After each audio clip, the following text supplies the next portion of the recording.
And I hope you'll all bear with me because I'm still learning my way around Teams as well, despite having to use it for the last 2 years. But so far, things have worked out pretty well.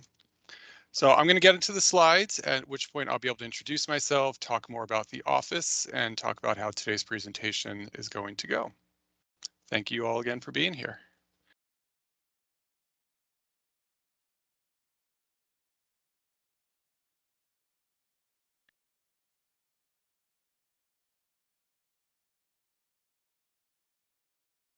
Come on, slides. There you are.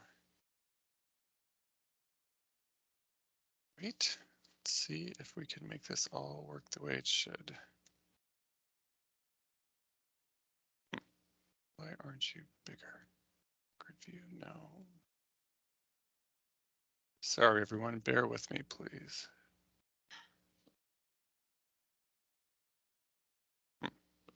Why aren't you bigger?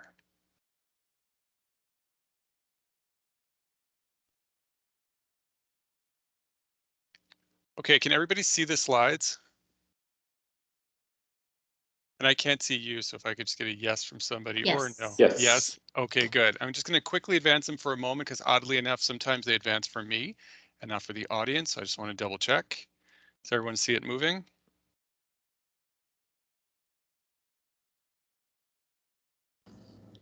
Not yet. Not yet. Okay. Still just saying slide 2. Interesting. All right.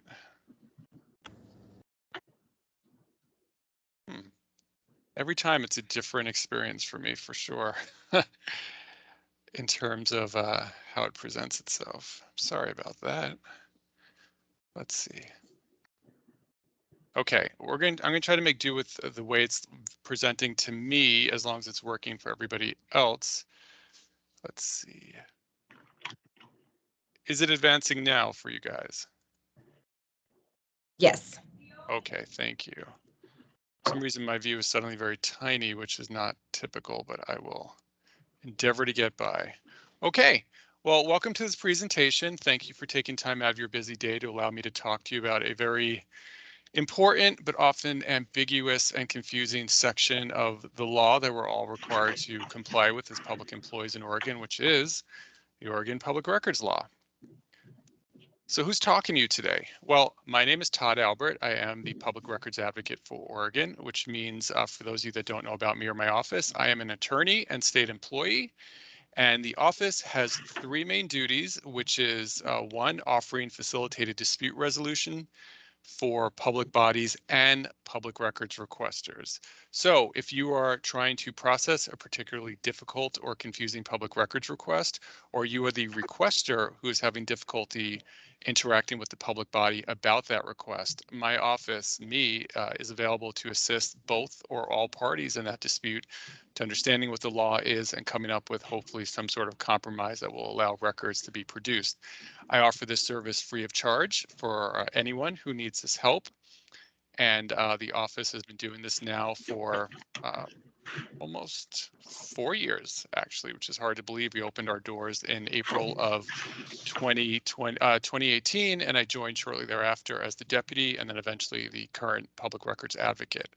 Part of that service that I've interpreted our office to offer includes policy development as well. You'll hear me talk about later in this training the requirement for all public bodies to have a written public records policy. And what you'll find, and you might realize this from your own employer as well, is that either you don't have a policy or that it's incredibly outdated. And so part of the work I've been doing is helping public bodies now either write or update their public records policies. Another duty of my office is to provide trainings such as these. Prior to COVID, I would go anywhere in the state and offer these trainings in person, and I've had the pleasure of training as few as 6 people as once and as many as 200. Those trainings were generally a little bit longer than this one. Being in person allowed us to do, more hypotheticals and interactive exercises that I think helps everyone sort of understand this, again, fairly ambiguous law at times. It's a little bit different now that we are online, but I still think there's a lot that can be taken away from these trainings. I will be firing a lot of information at you over the remaining 90 minutes that we have today. So at any point during the training, as well as afterwards, please feel free to ask questions. Probably the easiest way to do that is through the chat function, but if you need to, feel free to virtually raise your hand or just, you know, let me know at some point if you have a question and you're unable to either raise your hand or use the chat to ask it. The third thing that my office does is serve as a voting member and executive director of the Public Records Advisory Council, which is a deep bench of bipartisan public records experts representing state and local government, the media, the public, and the unions, and we vet and propose reforms to the public records law. So right now, the two subcommittees of the council are exploring fee reform in Oregon. As you may or may not have experienced, the ability of public bodies to charge fees for public records requests is often considered controversial or at least a barrier for some requesters to getting records, while at the same time public bodies are struggling with funding and staffing issues and need to recoup those costs somehow. So the council is trying to figure out some sort of middle ground in terms of fee reform that might make the system work better for everyone. But what we're doing right now is actually soliciting testimony from stakeholders across the spectrum, inside and outside of government. So if at any point you would like to join in our meetings and either offer, live testimony or written testimony, please don't hesitate to reach out and let me know. We'd love to hear from you and your experiences in the public records law. So that's me. That's the office. That is what I can do for you in terms of offering services. So let's get into the meat and potatoes of what we'll be talking about today when it comes to the law itself.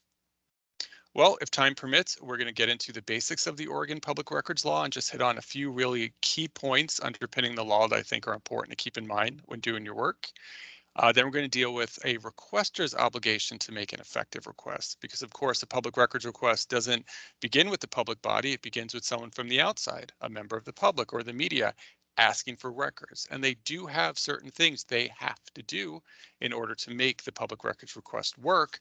But of course, since I'm talking to all of you, public employees, we will delve into what has to happen on the public body side when it comes to receiving those requests. Then we'll talk about legislative updates to the law that occurred in 2017 and 2019, really the biggest changes to the law since its inception in the early 1970s. And I also see a typo that I'm going to have to fix in my presentation because for some reason 2017 is now overlapping with number 3, as well as number 4. Look at that. Because then we'll move on to, again, the very difficult topic of fees and fee waivers and reductions, which make up a large part of the requests for assistance that I deal with. We're going to get into exemptions to disclosing public records because although our law is one of disclosure, there are 600 plus reasons in the law that says, but now in those situations, you actually can't or shouldn't disclose records. And then we'll finish up with best practices and communication recommendations that I've just kind of developed over time that I think really help you all or could help you all in your work when interacting with the public around public records requests. So the basics of the Oregon Public Records Law. What is a public records request? Well, at its very core, every person has a right to inspect any public record of a public body in Oregon, except as otherwise provided in those 600 plus exemptions that I mentioned. And so really what I want you to take away from this is that the law really is one of disclosure, not confidentiality. So in everything you do related to a public records request, the law essentially says you are still trying to figure out how to get as many records as possible to a requester. Pretty simple, but an important idea nevertheless to center in your work, in my opinion. Well, who can make a request for a public record? And when our law says any person can make a public records request, it really means that. Essentially, you don't have to be a citizen of Oregon. You don't even have to be a citizen of the United States. You don't have to even be a human being to make a public records request in Oregon, because you can be a corporation or a partnership, a law firm, a member of the Legislative Assembly, etc. One thing, though, that has come up recently and that I think it's important to emphasize for all of you is that one public body cannot actually make a public records request of another. So if you currently have information sharing agreements with other agencies of other levels of government in Oregon, that's perfectly acceptable, but it cannot be handled under the public records law. And the reason for that is that this definition of a person, although quite broad, does not actually include other public bodies, unless you're a member of the state legislature. They seem to have carved out that exception for themselves, but nevertheless, other governments cannot make records requests of one another under the public records law. Well, what is a public body? I keep using this term already, so I should probably define it for you. When I say public body, that really means if you work for a government, if you work for an agency within the boundaries of the map of Oregon, you are working for a public body. It's simply a catch-all term to describe any sort of governmental entity in Oregon at the state or local government, and includes things like school districts, special districts, cities, counties, et cetera. And so it's just a catch-all term that you'll hear me refer to regularly, which gets into a little bit of a tongue twister when we're talking about public employees at public bodies handling public records requests. So I hope you'll bear with me. And if I lose you at any point or I'm talking too fast, which I do have a tendency to do not hesitate to tell me to slow down, please. What is a public record? You know, it's really any piece of information, hard copy or electronic, is that gets to the government conducting the business of governing. So it's information that's prepared, owned, used, or retained by the government. So it could include records you get from other public bodies or from other outside entities that you are now using for your own purposes. So we'll talk about custodians of the record. Are you a custodian of the record that's being requested, and therefore, are you the one that should turn it over? Well, if you're using a public record that was created by a different public body for your own business or programmatic purposes, you too are now a custodian of that record. And so a requester can come to either of you or both public bodies and make a public records request of you because you too are a custodian of that record, even though you didn't create it. And it's really important to talk about the forms that these records can take, because as more and more of our work is migrating to digital platforms, you are seeing increasing and sophisticated requests for this type of information, including databases, metadata, and things like that. And we'll talk about this a little bit more in the training, but if that information exists in a form that can be extracted from your system and provided to a requester, it is a public record and it should be turned over, unless of course there's some exemption that says you cannot. So, again, I like these hypotheticals because I like to see sort of where the audience knowledge is on these topics. So if you're game, please just go ahead and put your answers in the chat. I'd love to see what everyone's thinking about this information. Would this be a public records request? Pre-existing information in your public body's database. Is that information that could be sought in a public records request? And don't worry about whether or not it's exempt. Let's assume the information is not exempt and can be disclosed. Do you think it's subject to a public records request?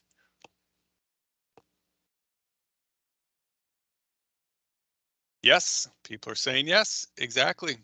It is. It is, and there are technological issues that come into play, but nevertheless, at its core, you're correct. That is information, that is a record that can be requested. Well, what about this next version of the hypothetical? Pre-existing information in the database that requires a public body to query its information systems in ways it otherwise might not. In other words, your system can pull this information out in the form requested, even though you have never done so. You don't have to make any changes to your software. You don't have to buy any software. You merely have to produce a report that you normally wouldn't. Is that a public record that can be requested? All right, you guys are great. Everyone's on top of this. I like this. You're making my job easy for me today. Someone mentioned, but they may have to charge for the time to produce or export it. That is certainly reasonable and fair, and something you're permitted to do under the law. Okay, this next one I'll take and just talk to you a little bit about it myself. The underlying coding of a database is program or software. Now, ostensibly, that is information that can be requested, but often public bodies are either using original software that they wrote themselves in-house through their IT department, or they're using some sort of proprietary third-party software. If there's any reason that disclosing that underlying software would either violate a confidentiality agreement with the vendor, say it's like a trade secret, or otherwise expose system security concerns or allow people to gain access in a way that otherwise they shouldn't, then even though this is potentially information that can be disclosed pursuant to a public records request, there might be a reason to exempt it. But yes, at its core, it is in fact something that can be requested in a public records request. And you'll see here I put a note that I referred to earlier, which is when fulfilling these public records requests and extracting information from your databases, your public body is under no obligation to either purchase or create new software or update its existing software in order to provide these records. So in other words, if your system can produce the information now based on the software you have at the time of the request, then it's something you're required to attempt to do if it's not exempt, but you do not have to in any way create or update your software to comply with the request. Okay, well, if I haven't lost you all so far, let's move on. So, how's this conversation supposed to begin? What are a requester's obligations when making a public records request? Well, here's the deal. The request should identify the record sought. And requesters come to us at differing levels of authority and knowledge, some more sophisticated or experienced than others. So some of them might be able to even like name the types of records or reports they're looking for while others can't. Nonetheless, they all have to be as specific and clear as possible. None of you are required to be mind readers, and this is an opportune time to communicate with the requester. In fact, you're required to communicate with the requester if you don't understand the records that are being sought. This is a great time to communicate if the request seems incredibly broad or ambiguous, very time consuming. It's on you to start this conversation with the requester, but they have to take the first step by actually reaching out and attempting to identify the records sought. Now, we're going to get into this notion that you're supposed to have a written public records policy, but let's say your public body doesn't have that policy posted where a requester can see it. Well, then a request can come in any form. And by that, I literally mean any form. If they scribble their request on a piece of paper and pull open the front door of your agency, if you're currently open to the public, and chuck that piece of paper through the front door, it hits your desk, you've now received a public records request that you are supposed to respond to. And this is really important to keep in mind because not only, are you receiving requests through every way imaginable, all types of deadlines and obligations are now falling upon your public body to respond to this request, no matter how you receive it. And that can obviously be very difficult and confusing for a public body to track and process if you're not controlling the ways in which the requests come to you. Well, how can you do that? Well, public bodies are supposed to have written and publicly facing public records policies. And what does publicly facing mean nowadays? Well, it really means you got to put it on your website, right? If it's like locked in a file cabinet in sub basement 2 and it's available for the public to look at on Wednesdays from like 4:45 to 5 o'clock, that's not going to cut it in terms of like publicly available. If you have it up on your website, a requester can review the policy. We're going to get into what it requires, but they can educate themselves better about what they're likely to expect in terms of cost and time to provide the records. They'll know who to reach out to, and most critically, they'll know the ways in which they can submit a public records request to your agency. Because the policy allows you to sort of assess your own ability to handle public records requests and only outline the streams of submitting requests that you can handle.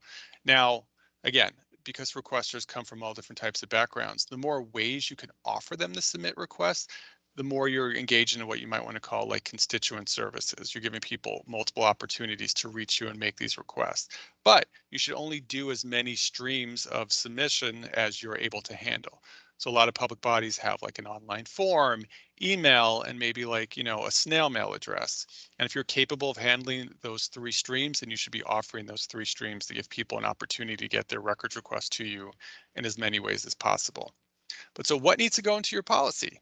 Well, certainly nothing that's meant to obstruct or otherwise slow down a requester, as you could see here from this cartoon. The policy is meant to clarify and explain things like how you accept public records requests, those streams we were talking about, the name of a record custodian. And, for larger public bodies, and I know like school districts differ in size, just like other types of agencies, but if you're spread out across multiple departments or geographically diverse, and you have different people in each department handling public records requests, well, it's important to put into your policy who those people are, or at least their job titles and how they can be contacted. Because again, if you don't, and the public records request reaches anyone in your public body, the deadlines for like timing and everything else starts ticking against you as soon as it gets to your agency. And it doesn't matter if it takes a week to trickle down to that person in that department who should get the request. But if you say, oh, school records, has to go to someone in the records department, then the timetables don't start running against you until the request gets to that appropriate person. So that's why it's really important to let a requester know who should be receiving these public records requests. You're also supposed to list the amounts and the manner of calculating fees in your policy. Again, really important. A lot of public bodies spend time just answering questions about fees or uh, having a lot of discussions around fee waivers or just fee estimates. But if you put the cost up front in your written policy, a requester, at any really level of understanding of the public records law could probably glean at least some idea of what their records request is likely to cost. And it might even incentivize them to do things like narrowing their request to get it in under a certain amount of time and thus allowing their request to be cheaper. Oh, someone liked my Hitchhiker's Guide to the Galaxy reference. Thank you. I did paraphrase it poorly, but that's what inspired it nonetheless. Okay, so let's look at a public records policy that I like. And this is from the Oregon Department of Administrative Services. So this is the centralized state agency that runs executive functions in state government. So obviously it's not binding on any of you. I just like it because it's a good example of like putting everything you're supposed to into your policy and putting it up on your website. So what does this policy do? Well, it talks about things like state of Oregon actually proactively discloses information of public interest. So in other words, without a public records request, or maybe after an initial public records request, they'll go ahead and take those records and just put them up online. And instead of someone having to go through a public records request, they merely have to be told, oh, go check out this link. Here's information that you're looking for, or at least some of it. And by proactively disclosing information of general importance, you might not satisfy 100% of what a requester is looking for. But hey, if you took care of 75% of stuff that's like of common interest, well, you're just making your lives easier because now you have to handle much smaller public records requests for the remaining or specific information. What else? Well, DAS has multiple streams for submitting requests, including online, through email, through regular mail in Salem. There's a link to records custodians within the different divisions of DAS. They link to their fee policy or their list of fees, and they also have a pretty robust frequently asked questions section. Again, this is a large state agency, very well resourced, is handling the public records policy for a lot of aspects of state government, and so they put everything into their policy. And this is sort of just something to keep in mind as you're working on your own policies, the kinds of stuff that you might want to have in there.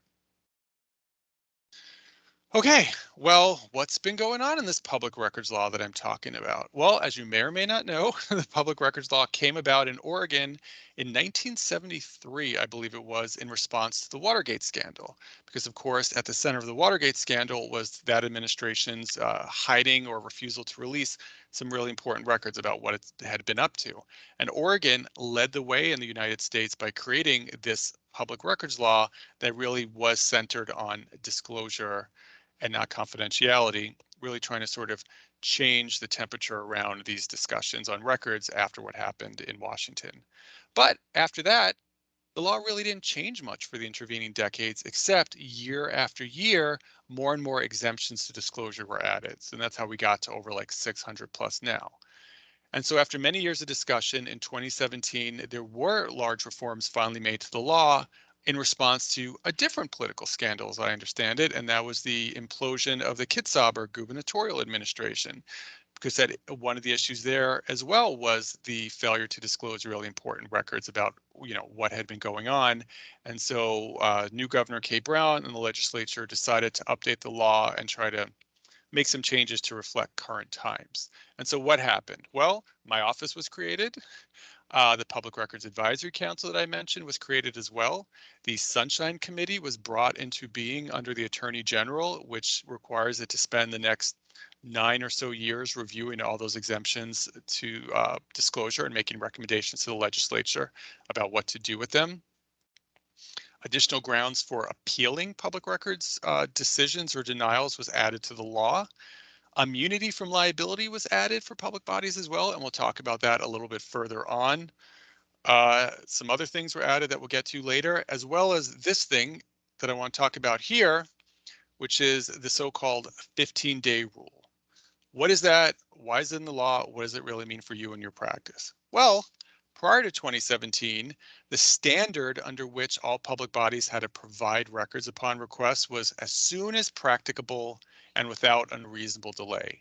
And that was it. From 1973 onward, that was really the only guidance you had when trying to figure out, well, how long do I have to turn over records? It was a case by case determination, and it really was like just get it out in a reasonable sort of way. And that was, I guess you'd say, sort of the floor. That was like the bare minimum that public bodies had to do. Well, in 2017, the legislature said, well, I think we're going to add a ceiling as well. So now you still have to get records out as soon as practicable and without unreasonable delay, but you now get up to 5 business days to acknowledge receipt of that request. And you get up to 15 business days from when you get that request to provide the records. So remember when I said earlier, if you dictate the streams through which public records requests can be submitted to you, these deadlines, these timetables don't start running until you receive the request in the way that your policy says so. Here's why it's so important. Because if you don't have a policy or that policy isn't public facing and a public request comes to you, as soon as that request crosses your door, whether it's through email or snail mail, this clock starts running against you. But if you tell requesters the way in which to get records requests to you, and it takes a moment for that request to arrive at the right person's location, the custodian of the records at your agency, the clock doesn't start ticking until that person receives the request. So under the new rules, what does that look like? Well, if you receive a public records request and you can acknowledge it within the first hour, well, then that is what we mean by as soon as practicable and without unreasonable delay. But if for whatever reason it takes up to 5 business days to acknowledge that request, and you can clearly show why that took those 5 business days, well, then that is the reasonable time period, and those 5 days can't be held against you. Same thing with completing a request. If you receive a public records request on Thursday and you could get those records out to the requester on Monday, well, then that is the reasonable time period to produce records. But if the appropriate staff aren't available, it takes time to query your system. You have to convert what you find to PDFs and have your agency counsel go through it and put in redactions and all that, and that takes that amount of time. Well, then that is the reasonable time period, up to 15 days. Now, what does it mean to complete a request within those 15 business days? Well, it means say whether or not you're the custodian of the records, tell the requester who is the custodian of the records if you're not, but you know who it is, provide all non-exempt records, and tell them which records are being withheld under which exemptions of the law. And this is an area where I see a lot of public bodies sort of not fulfilling their duties. They'll just say, here are the records that we're providing that are responsive and not confidential. We're withholding others as confidential. And if and if a requester's lucky, maybe they'll get like a whole stream of exemption sections that are cited. But really what you're supposed to be doing is saying, your request 1B, the records are being withheld because of exemption 1, 2, and 3. Like you're really supposed to be lining up the records withheld with the sections that are being cited for the reason for withholding them. That allows the requester to better understand the process, trust that it's accurate, and give them more information if they need to appeal your decision. Now, if you're unable to actually get all these records out or provide a complete response within 15 business days, providing a reasonable estimate as to when you think these records can be provided also satisfies this 15-day rule. And you'll still be held as being within the law if you're able to do that for a requester. And these aren't binding estimated dates either. These are just your best guess based on the current information. And again, this is another important time to communicate with the requester. You have to let them know if you're not going to get the request completed on time, but you can also continuously update them as things change. If you thought it was going to take 3 weeks to get them the records and then you realize it's going to take 4, reach back out and let them know, and you'll still be found to be in compliance with the law. That might also be a time where it allows them to say, you know what, actually, why don't we just focus on the first part of my request? Are those records available? And you might allow them to better navigate the system or the process by speaking to them and letting them know what's happening, letting them know what the hangups are, and giving them the opportunity to respond and maybe change their request. Now, I don't know if any school districts aren't open the standard, Monday through Friday that aren't holidays, but it's important to know that under this, 15-day rule, weekends and holidays don't count. But if you're a public body that isn't open the standard Monday to Friday, except for holidays, nevertheless, it's it's the 5 business day week essentially that is counting against you, and that has to be taken into consideration, even if you're not open every one of those days, like a standard day, that isn't a holiday. Okay, I hope I didn't confuse that too much. All right. Let me just talk quickly about this aspect of the 15-day rule. It's known as the safety valve provision. It was actually inserted into the law with special districts in mind, because special districts tend to have much fewer staff and resources, older technology systems. Sometimes the only people that work there are actually volunteers. And so there was a concern that they would be overwhelmed by these requirements of having like a 15-day deadline against them instead of the usual reasonable standard for providing the records.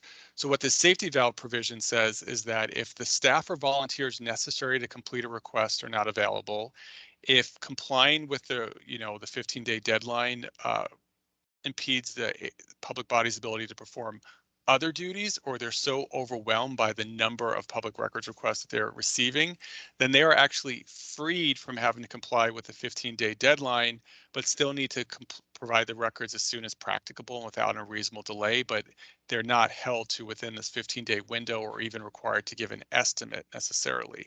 And the reason I'm bringing this up to you is that when the COVID pandemic hit, and public bodies had to pivot to largely online work. And obviously, we're dealing with responding to the pandemic, above and beyond their usual work. This safety valve provision started to be used by more and more public bodies at like larger levels, like large cities and state agencies were using these kind of across the board. Even though the safety valve provision is supposed to be a case by case determination, it shouldn't be like sort of like a blanket application to your work. But more and more public bodies started using it because they were so overwhelmed by the scope of responding to the pandemic. So, ultimately, I don't know what that's going to mean for everyone's public records practice. Will the legislature decide, you know what, this should have broader application, and maybe we will make it clear that it applies to everyone? Or maybe they won't like that larger, better resourced agencies were using this and kind of narrow it back down to make sure that only the smaller public bodies have this available to them. I don't know. I'm curious if any of you went through this or not, or what do you think of this safety valve provision for sure. But this seems like a good time to stop for a moment and check the chat, because I believe we've been receiving some comments and questions. Okay, so someone asked, is it best practice to turn over records you do have and communicate timelines for ones you're waiting on? Yes, someone anticipated one of my best practice recommendations that I'm going to talk about earlier. I might as well bring it up here as well. Yes, if you receive a public records request and you know it's going to take X amount of time to collate, collect these records, and let's say it's a large one and maybe it's going to take 6, 8 weeks or what have you, it is a great look for you and sort of really good constituent service to provide the records as they come in. Do not wait to collect them all before you turn them over, because again, I have to say, unfortunately, I think there's a great deal of distrust by the public about, us government employees and the government at large right now. And a lot of contentious issues around public records requests often comes down to that requester's distrust that the government is going to do what they're supposed to and turn over these records in good faith and in a timely way. And so if you have a requester that's looking at a long wait period and possibly, a high fee estimate to turn these records over, if you're giving them the records as they become available, you're strengthening that connection between you and the requester, demonstrating that, yes, you understand your obligation under the law, you're fulfilling it. And hey, maybe getting these records to them as they come might actually answer some of the questions or provide some of the information they're looking for, which could allow them to potentially cancel the rest of their request or otherwise modify or limit it and save themselves time and money after the fact. So yes, definitely as you're collecting records, don't wait for them to pile up, get them out to the requester as they come in. And someone else said, I think so. That's definitely what we try to do when possible, which sounds like you are definitely upholding that best practice. So I'm glad to hear that. Okay, trying to be mindful of our time.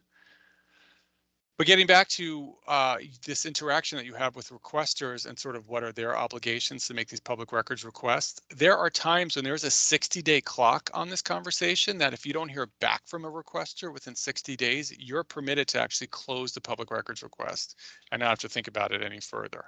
Well, when are those times? There's essentially 3.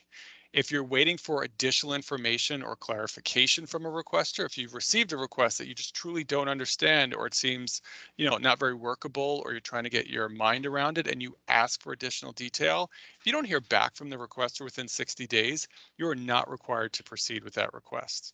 What else? Well, if you provide a fee estimate, and this is especially important because if your fee estimate comes out to be over $25, you have to hear back from the requester, who has to say, yes, proceed, before you need to process that request any further. And so again, 60-day clock, you don't hear back, they don't accept the fee estimate or otherwise attempt to discuss it with you, you can close that request. And finally, when you're waiting for payment. Now, honestly, I don't think it's the best practice to require all the money up front from a requester. Now, you might want to do that in situations where you have a repeat requester or perhaps someone who hasn't paid in the past. But nevertheless, at any point in the request, if you're waiting for any and all of the payment that's due, there's a 60-day clock on that, and you don't get the payment in time, you've attempted to reach out to the requester, haven't heard back, you can close the request after 60 days. Okay. Someone's asking, does the statute actually say we shall close the request after 60 days? That is a good question. I could pull it up real fast and see what the actual language is, but that is what it's saying, that you are not required to process the request further after 60 days. Let's see what this. Okay. Yes, it does say close. For instance, I will read to you ORS 192.329, subsection 3B. It says, if the requester fails to pay the fee within 60 days of the date on which the public body informed the requester of the fee, or fails to pay the fee within 60 days of the date on which the public body informed the requester of the denial of the fee waiver, the public body shall close the request. There you go. Here's another section, 329.4b. If the requester fails to respond within 60 days to a good faith request from the public body for information or clarification, the public body shall close the request. So yes, the ORS is in fact that specific, and you can rely on that in doing your work. Okay, moving on. So what else happened in our public records law? Well, in 2019, for the first time ever in Oregon's history, fines were added to the law. And what does that mean? Well, if a public body fails to respond to a public records request or causes undue delay, then when a requester appeals what is now effectively a denial of that public records request because the agency didn't respond or caused undue delay, the Attorney General or your county district attorney or the courts, whomever is adjudicating this appeal, can actually hit your public body with a $200 fine, which, won't necessarily break the bank, but it's definitely not a good look, and it's definitely not helpful in the court of public opinion about what the public body is up to. But here's perhaps even the worst part, or the harder part on the public body. If you were dealing with a large public records request that had, a commensurate really large fee estimate, and for whatever reason the public body didn't respond or caused undue delay in fulfilling that public records request, not only could they be fined, but the person handling the appeal, the district attorney, the court, can require the public body to turn over the records with no fees collected at all, which can actually be the bigger hit to the public body for sure, because sometimes these estimates run up into the thousands of dollars. Unfortunately, as with many other things under the public records law, undue delay itself is not defined, but that's why I emphasize communication so much. If you are communicating with a requester, even if it's about delay, even if it's about trying to understand what they're asking for, even if it's about talking to them and ultimately denying a fee waiver or reduction, but you've maintained this appropriate communication throughout and you've documented it as well so that on appeal you could show what your efforts were, no matter what the requester says about undue delay, I think it would be very hard for a district attorney or court to find that you in fact caused that undue delay if you were in communication. But any sort of efforts to limit a requester's ability to get records or drag it out, I think would most certainly be found as causing undue delay for sure. But again, we just don't have a definition yet in the law for that term, unfortunately. So fees and fee waivers and reduction, the crux of many issues that my office sees on a regular basis. Well, as you know, a public body can recoup actual cost of making the records available, Honestly, I think more accurately, the law should say that public bodies may recoup up to the actual cost of making records available. Because the reality of the situation is you're not required to charge a requester at all if you didn't want to for these records, and you're certainly not required to charge them full freight for providing records. And honestly, at the end of the day, if most public bodies calculate their costs, they don't ever get back the full amount of providing records, but nevertheless, you are allowed to charge up to that amount to try to recoup your costs. Again, those fee estimates have to be reasonable. And let me talk a little bit about what that means. There was a seminal case from, I think, the Oregon Court of Appeals from a few years ago where OHSU got dinged on a public records request because they were charging essentially a manager's rate for reviewing and processing and providing records. And the court found that they could have used a frontline staff member at a much lower FTE to provide those records, and therefore their fee estimate was unreasonable because they used the wrong level of staff in estimating the cost of those records. What does that mean beyond a ruling like that? It's unclear because some public bodies calculate merely the hourly rate of the employee providing the records, whereas others factor in things like, health care benefits and other sort of ancillary aspects of a person's income. And both have been permitted and upheld. So you don't really have a real bright line beyond sort of like making sure it's the right level employee providing the records and therefore charging for their time. But actual costs can include things like staff and supervisor time for gathering records, segregating out exempt material and copying. You can charge for an attorney's time in redacting or separating exempt and non-exempt records. Although interestingly, you cannot charge for the time it takes the attorney to educate themselves about the law and exemptions. I don't know if the law assumes that attorneys should already know or that they merely can't charge for that. But when they figure out which exemptions apply and get down to the paperwork and start making those redactions, that's when you can start charging for their time. And again, just going back to the Department of Administrative Services fee policy, I just like it because, again, I think it's pretty clear cut and sort of lays out hourly rates for staff members based, at differing levels, clerical, managerial, professional. It leads into information about the cost of copies and media, postage, et cetera. And again, really would just allow anyone with sort of any basic knowledge of the public records law and sort of like the scope of their request to get a broad sense or a ballpark figure on what they might be facing when making a public records request. So fee waivers and reductions. Again, a public body can waive or reduce fees. That ability or discretion to do so always rests with the public body. You have to act reasonably in deciding whether to offer a fee waiver or request, but it's always in the public body's hands to decide if it did so or not. Now, a lot of public bodies have a policy of waiving the first 30 minutes or even hour of staff time and not charging fees for that to encourage requesters to sort of narrow their requests and even maybe eliminate the need to consider fee waivers or reductions at all. But what is the standard you're supposed to apply? Well, it gets as good as this. Fee waivers or reductions are available where making the record available primarily benefits the public generally. What does that really mean? It's not entirely clear, but essentially if the records being sought are meant to educate the community that's affected by the information in the records, then that very well may demonstrate a public interest in reducing or waiving fees. Well, how are you supposed to know that? I usually do this little example at the start of the training that I forgot to do so today, but I'll do it here because I think it's important. If someone uses a website like muckrock.com, which is a clearinghouse of like open government and transparency information, they can anonymize their email address to make a public records request. So in Oregon, as a public employee in Oregon, you could get a public records request through muckrock.com. You don't know who the requester is. Let's say you receive a request that way and you say, here are the records that are responsive to your request. Here are the records we are withholding and why, and here's our fee estimate. If that requester accepts the records you offer, doesn't challenge you on the records that are being withheld, and pays that fee estimate in full without asking for a waiver or reduction, they have an absolute right to take those records and go, and you never get to know who they are or what they're going to do with those records.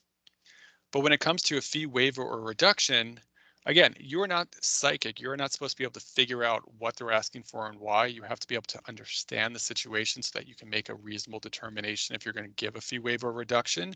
So this is a time when you could say to them, requester, who are you? What are you going to do with these records? And just as importantly, what is your ability to get those records to the affected community? And this is where the whole debate about who is a member of the media comes into play, because this whole public interest notion really has nothing to do with whether you're a member of the general public or the media. It's merely about, are you asking for records that have this greater public interest, and can you get them out to the people affected by the information? So we start wondering who is or isn't media, because we generally accept that members of the media have a platform to get this information, to get this information out to others, and that they're not only working on their own behalf, but that they're working on behalf of this community. But there's websites now like medium.com where anyone can publish articles of interest to them. So some public bodies have gotten so deep into the weeds that if they get a request for a fee waiver or reduction and the person says, I'm a member of the media, I publish articles on medium.com, the public body starts to ask them things like, well, how many followers do you have? How many clicks or other indicators of engagement do you have with your readers, to try to get a sense of really how far or how well this requester can disseminate the records, to figure out if they're actually fulfilling this need or this notion of there's a public interest for this information. And that is really a decision that every public body has to make for itself about how granular you want to get in figuring out when or if a public interest applies to a request. But these are the types of questions you should be thinking about when making those determinations. And because I'm sure I've explained this so well and in such detail, I thought we could try a few more hypotheticals while we have time to do so. So again, just use the chat and let me know if you think you would offer a fee waiver or reduction in these instances. And keep in mind, again, we're not talking about whether or not this information is exempt. Let's assume there are records that can be disclosed, and you get a request from a reporter for the Oregonian who's made a request to the Oregon Health Authority for email communications regarding its pandemic response. And they've asked for a fee waiver or reduction because they say it's in the public interest. Would you offer a fee waiver or reduction? And if you type fast enough, why or why not? I'd love to hear what you think. Someone says depends on the volume of emails. Very true, because you definitely have the ability to weigh competing factors, sort of like that safety valve provision I brought up earlier. You can weigh factors like the availability of staff, how much time it's going to take to get this information, the amount of other public records requests this person has filed in a given time period, the other public records requests from other requesters you're dealing with, the amount of other work beyond public records requests, staff have to address. There are all kinds of balancing factors or tests that have to be taken into account. Ultimately, your decision must be reasonable. When deciding whether or not to offer a fee waiver or reduction, I definitely recommend document your decisions so that it can be clear that for similar requests across the board, you're using consistent logic. One thing to keep in mind is this notion of your decisions need to be analytically defensible after the fact. What am I talking about? Well, someone can appeal your decision to the district attorney, to the courts, and you're going to be called on the carpet to defend your decision. So if you're taking contemporaneous notes, if you're tracking this information in your systems and you can show, nope, we respond to all these the same way, you have a much better chance of having been found to have made a reasonable decision here, for sure. Okay, well, what about the next one? A member of the public who has been the victim of alleged police violence and is now requesting the completed internal affairs investigation. Would you offer a fee waiver or reduction? Why or why not? Are there any maybes in the house?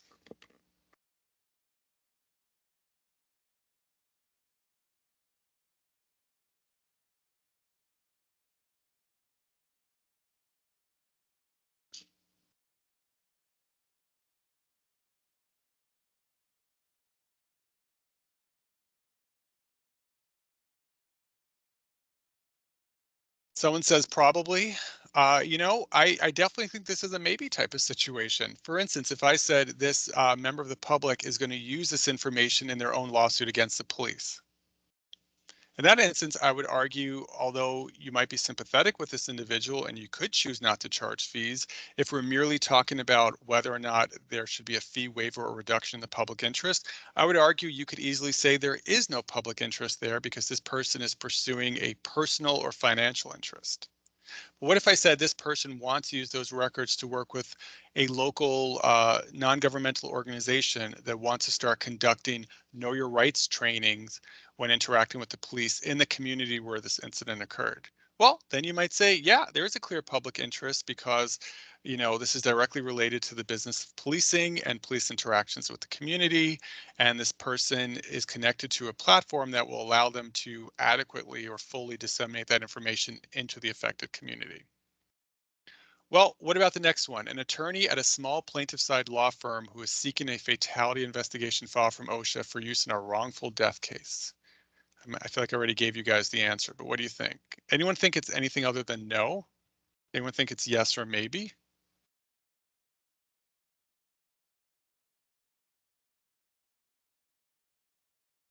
Well, no one's taken the bait. Well, I would agree that it's a no under these circumstances, because again, this is a person pursuing a personal or financial interest. But this is yet another important time to communicate with the requester because the facts determine the outcome. These are case by case determinations.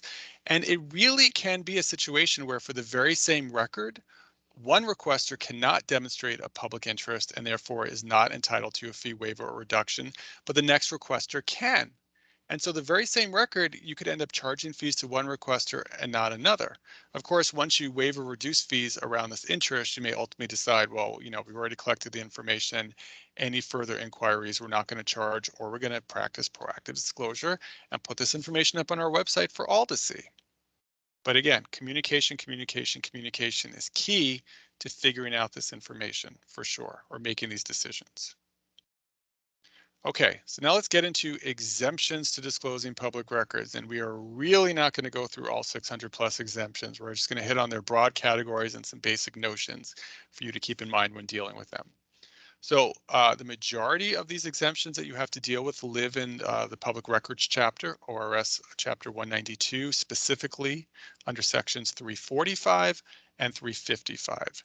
345, for every exemption under 345, there's a public interest balancing test. So in other words, they're not automatically or 100% no, you can never turn this information over. These records are presumed confidential unless there's a public interest requiring their disclosure. So it's a balancing test that you have to take into account. And what the balancing test is the notion of needing to inform the public about this very important aspect of our governance versus protecting whatever privacy interest this exemption is made up of. So you're doing this all the time. You're balancing both sides and trying to figure out which is stronger in that particular situation, the confidentiality interest or the public interest. Subsection 355 actually is made up of a hodgepodge of exemptions, and actually each one, either they're just express prohibitions on disclosure, in other words, you may never turn these over, or they have their own individual balancing test. Sometimes it's the requester that has to show there's a public interest in turning these records over. Sometimes it's the government that has to show there's a greater privacy or confidentiality interest in not disclosing the records. So it's a really exemption by exemption type of situation.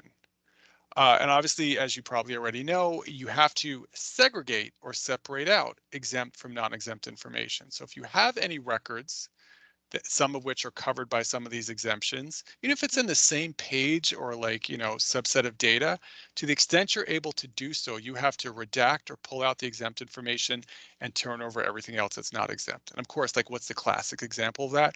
Well, someone asked for records from the CIA and most of the page is blacked out except for a word here and a word there. Well, ostensibly they're upholding their obligation under the Federal Freedom of Information Act by segregating out the exempt from the non-exempt information. And of course, if we're talking about different data sets or different pieces of paper, you have to pull out the exempt ones and turn over the ones that are not exempt. I just like to mention this here because I hope we all really like working for our employers and want to make sure that they're doing the best job possible. But embarrassment is definitely not a valid reason for failing to turn over records or claiming an exemption. So just keep that in mind for sure. Talked already about ORS 345. Just so you know, when you're doing these balancing tests, the presumption is always in favor of disclosure. And this subsection of exemptions includes things like records pertaining to litigation, trade secrets, criminal investigatory information, personnel discipline information. And, I'm talking about a public interest again in disclosure as opposed to a fee waiver or reduction. But again, it's not very well defined in the law, but it's a similar consideration when thinking about fee waivers or reductions. And a public interest in disclosure essentially means it's information that facilitates public understanding of how government business is conducted. It's of value to the public at large and not to a particular person. And again, some requesters might be treated differently than others at a time like this because some can show that there is a public interest in disclosure if the records are given to them, but not necessarily to another requester. And the Court of Appeals has put this a little bit more elegantly than I have by saying if a government action attracts significant attention or controversy, that may suggest a heightened public interest. So if you've seen it in the news or when the information is going to get out, it will be in the news, then there's definitely a good chance that there's a public interest in disclosing this information that might overcome any exemptions to withholding it. Or subsection 355, again, every exemption within there is different in terms of the balancing test, but this includes things like internal advisory communications, personal information, public employee information, some of which is treated differently than information held from the general public. There's confidential submissions, and then there is this catch-all provision.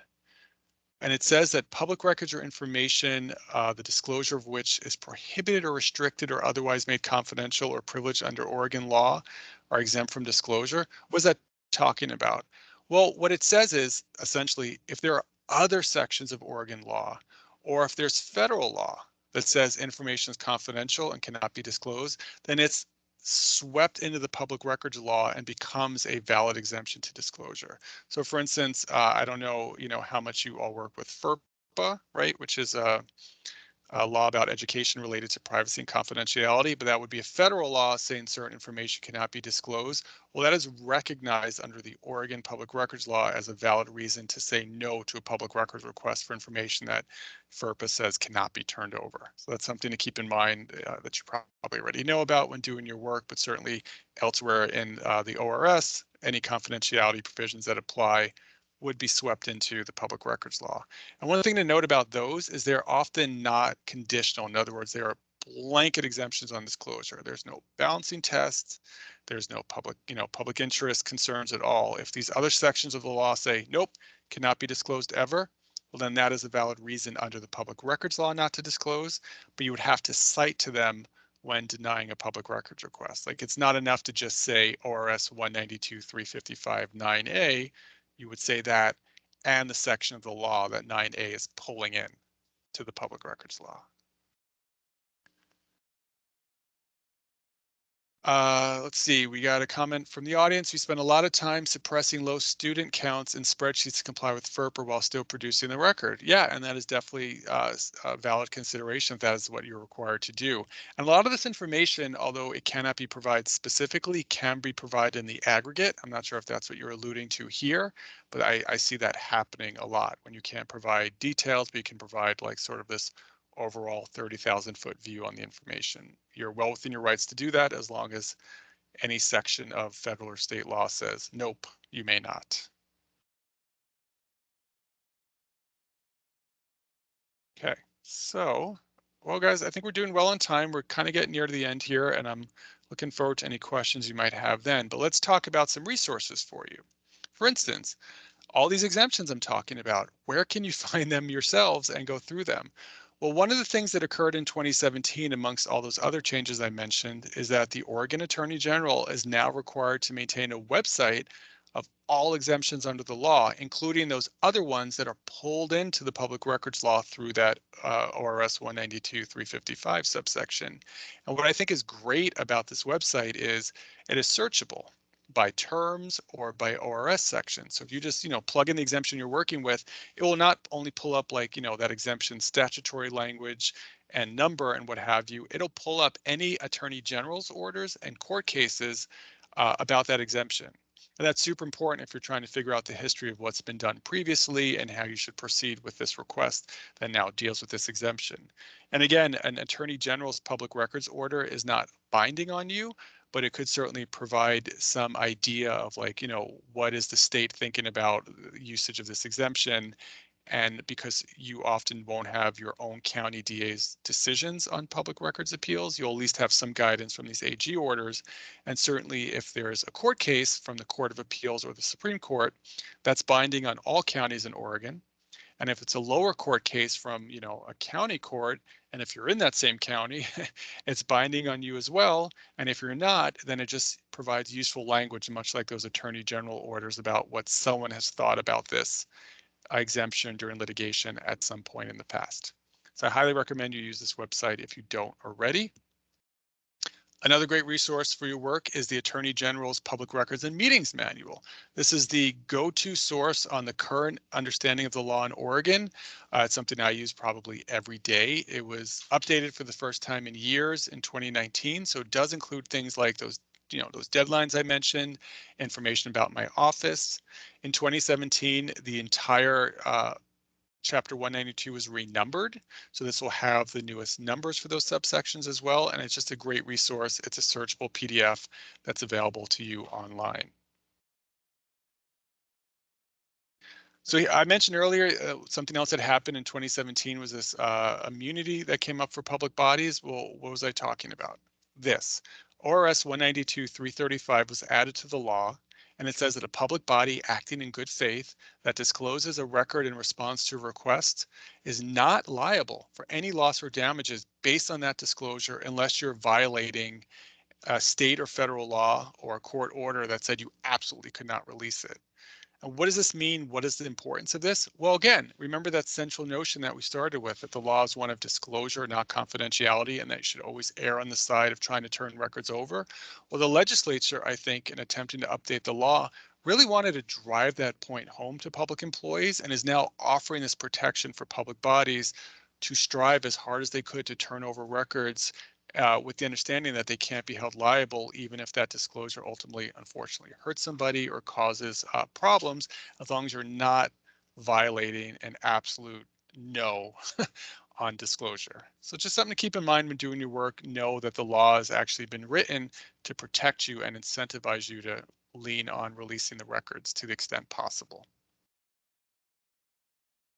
All right, so we're going to finish up today, at least the presentation portion of this training, with my communication recommendations, because I keep harping on that over and over and over again.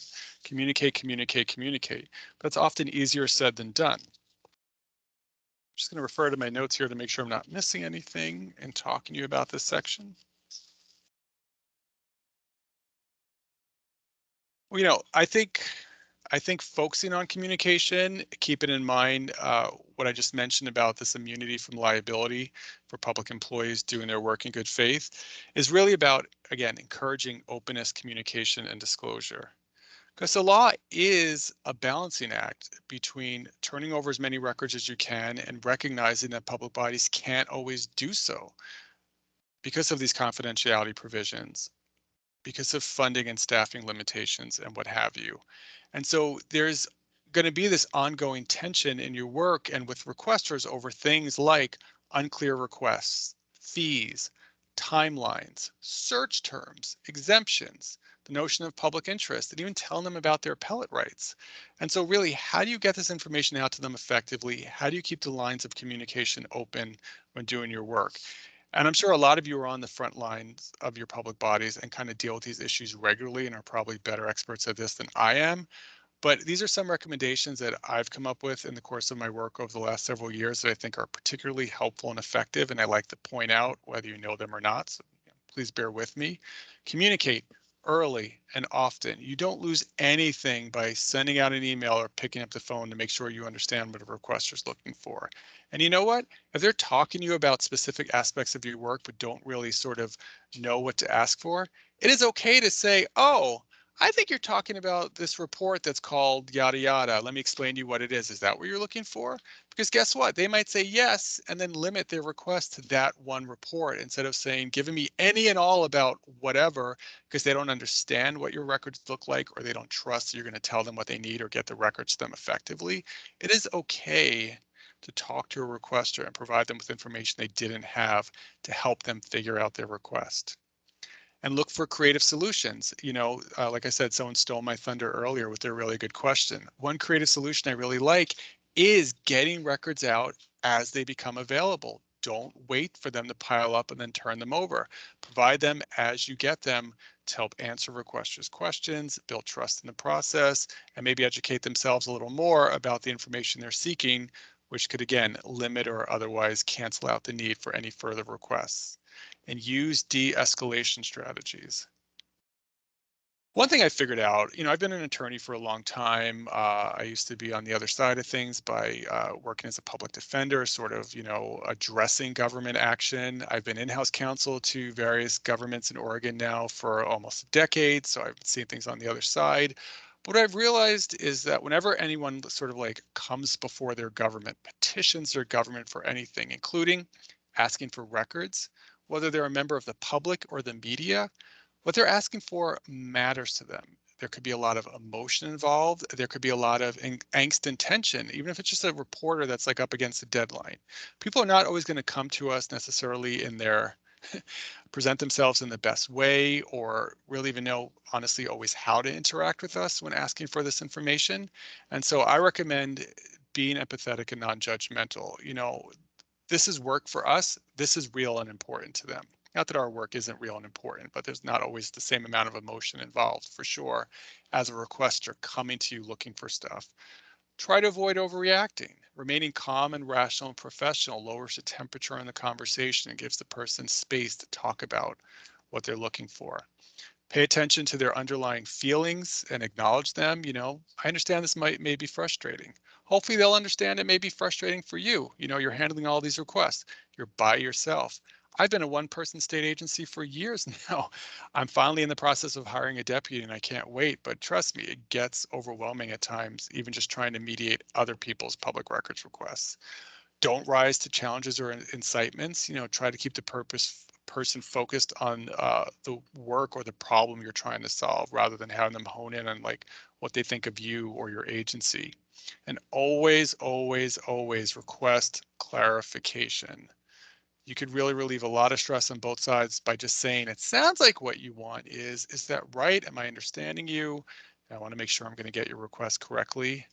Apologize, not for imaginary things, but for sincere things like, I'm sorry you had to wait for so long. You're not giving anything away. You're not doing your public body a disservice by just being open and clear with the requester. And wait, look, this is not a humble brag, but I am a New Yorker by birth, and leaving time for silence and reflection is not always easy for me, although being in Oregon for so long has definitely helped. But give the person a moment to consider your words, and you can even offer to call back. You could get back to the 12 other things you had to do, and then you could talk to them later and kind of finish working on their request and understanding what they're looking for. Maybe this is basic information for you, but I just like to get this out there to help you understand that it's like these are real. You're a real person. They're real people. It's okay to take stock of your emotions and theirs and take those into account when doing your work. You don't have to be a robot. You don't have to be an automaton. Listen, that's really all I wanted to share with you today. I'm sure we could talk about this stuff forever. I am here for the next 15 minutes or however long it takes to answer any more questions you might have. But in the meantime, please know that my office always stands ready to assist you on any public records matter, whether you're dealing with a one-off request, you're updating or developing your policies, you'd like me to come out and do additional training, or you'd like to interact with the Public Records Advisory Council. These are the best ways to get a hold of me here. Feel free to reach out anytime. And I thank you all for your time today. And it looks like we already have a question from the audience. Stephanie. Hi, thank you so much for presenting today. So, I was a paralegal for quite some time in my younger years. I won't age myself, but when it comes to attorneys and private organizations, I know that public records requests, there is a differentiation between work product. Now, other than the things that are absolutely prohibited by Oregon, disclosure by Oregon statute and law, what are the rules surrounding work product in public agencies, or does that concept not exist in the public arena? Well, since I'm an attorney, I'll say the usual answer, which is maybe or it depends. And since it's a public records law, it really is determinant on the type of record we're talking about. So if there's things related to like attorney-client privilege, pending litigation, draft audits, they're very, or internal advisory communications, there are moments where that information is like essentially considered not ripe for disclosure under a public records request, but there comes a point where, depending on what we're talking about, Mhm. it may have sort of reached maturity where it now can be disclosed. And for instance, let me give you an example for like a draft audit. As I understand it, when audits are still like being, drafted, formulated, written, and they're within the auditor's office, they are not subject to disclosure. But if they've then sent that draft out to the public body being audited, for like their comments or whatever before they then take it back and submit the, publish the final audit, that draft audit can be disclosed pursuant to a request after it's been sent to the agency that's being audited. So it's really just a matter of like, maybe it depends, and it's a timing question, and it's a type of record question. Gotcha. And I do have one more question. So Yes. you Oh, actually, mentioned, sorry, Stephanie, I was going to say one oh, other thing, just yeah, because you brought up another point that often occurs, or issue that occurs that I thought is worth mentioning, which is you'll often get, what an attorney or a party to a lawsuit is calling a public records request, but it's really a discovery request. right. And, and so it's important to then communicate with the requester, because if it's truly a discovery request, then obviously it has to be handled pursuant to the discovery rules and whatever orders you have from the court. But if they're using discovery language but are actually making a public records request, even if it's in the middle of litigation, they're permitted to do that. And then their request has to be considered under the public records law. Like, you can't say, oh, the court's order on discovery says I can't give you this record. You Mhm. literally have to consider it only under the public records law if you could disclose it or not. And I used to get that a lot when I litigated at DOJ on behalf of state agencies. I'd be in the middle of the case and I'd get a public records request, and I wasn't really familiar with the public records law at that point. I'd be like, what the heck is this? Like, we already have our discovery ruling. No, it's a separate parallel track that they're allowed to proceed on and has to be contemplated under the public records law. That actually gears up right with my next question. Was you mentioned early on that another public body cannot use the public records request for up, so say like school district to school district. Mhm. Now, let's just say that there's an unfortunate situation where there's litigation between two school districts. The district itself themselves cannot do public records requests, but can the law firm or other third party agency that's with that suit then use public records request to then do it, even if they're formally joint in litigation with another public body? I feel like that might be a slight gray area because they're essentially like they're in the guise of a state actor. But Mhm. I think the law is expansive enough that they would say no, that is a permissible public records request that you can Mhm. consider only under the public records law. Mhm. And certainly if like any of the parties in the action, like, like took off their like, public employee hat and made a public records request, even though you know why they're doing it, but they're not utilizing their official office to make that request, they can still make that request under the public records law. Okay, great. Yeah, thank you. Good question. Any other questions?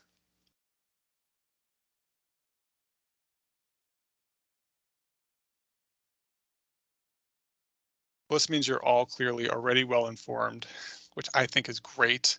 Where you learned so much today, you just don't have anything else to ask. And hopefully it's not just because I've so muddled the issue that you don't know what to ask. But, I remain available if questions come up for anyone at any point that have occurred to you after this training's over. Feel free to shoot me an email, give me a call. I'd be more than happy to chat about these issues with any of you. But I thank you all very much for your time.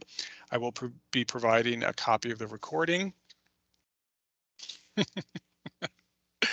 And yeah, this was great. I appreciate everyone's interest and engagement today. All right. Everyone take care. And thank you.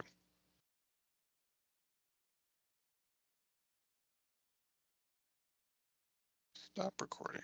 Okay.